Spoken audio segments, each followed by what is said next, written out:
d'une telle envergure?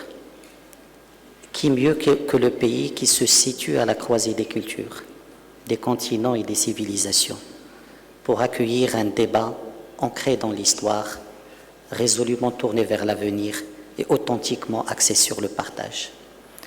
Si le Maroc est le lieu idéal pour cela, c'est d'abord pour le leadership et par la vision de Sa Majesté le roi Mohammed VI.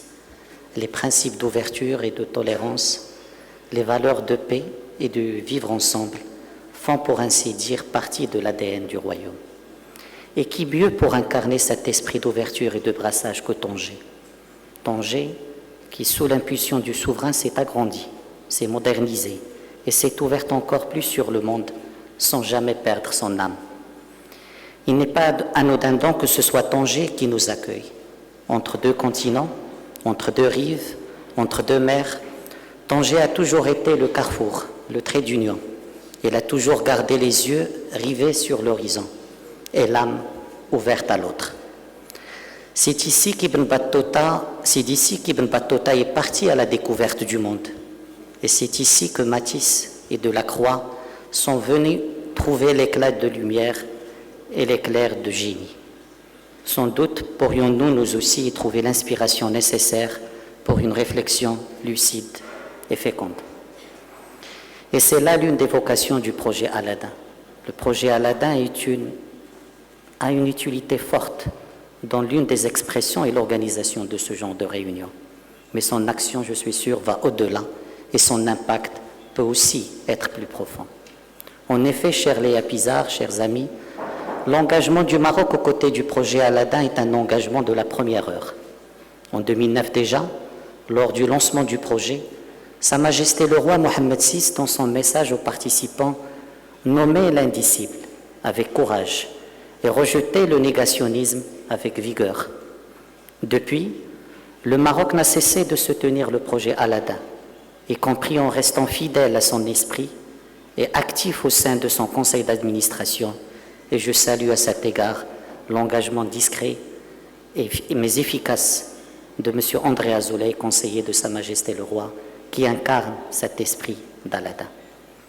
C'est que le projet Aladdin est venu cristalliser un engagement marocain de longue date, le même engagement qui s'exprimait à travers la protection des concitoyens de confession juive par feu Sa Majesté Mohammed V face à la xénophobie et le nazisme. Le même engagement qui s'exprimait à travers l'esprit de fraternité et d'ouverture cultivé par feu Sa Majesté Hassan II et entre juifs et musulmans partout dans le monde.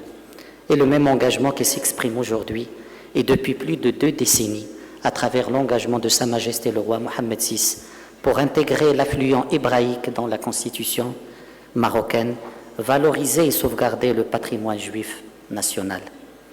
Comme votre père, regretté père, cher Léa, nous pensons au Maroc qu'il n'y a pas d'ennemis héréditaires.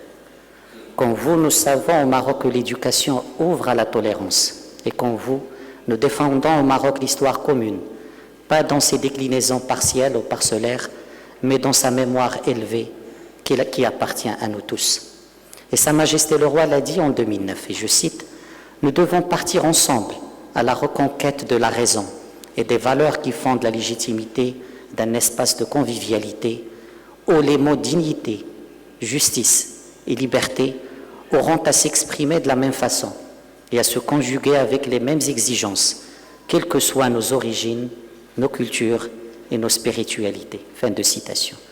Et c'est cet espace de convivialité que défend Sa Majesté le roi, qui est l'essence même de l'alliance de civilisation, cher Miguel, dont je salue tout particulièrement le leadership engagé, inlassable, en la personne du haut représentant, mon ami Miguel Ángel Moratinos.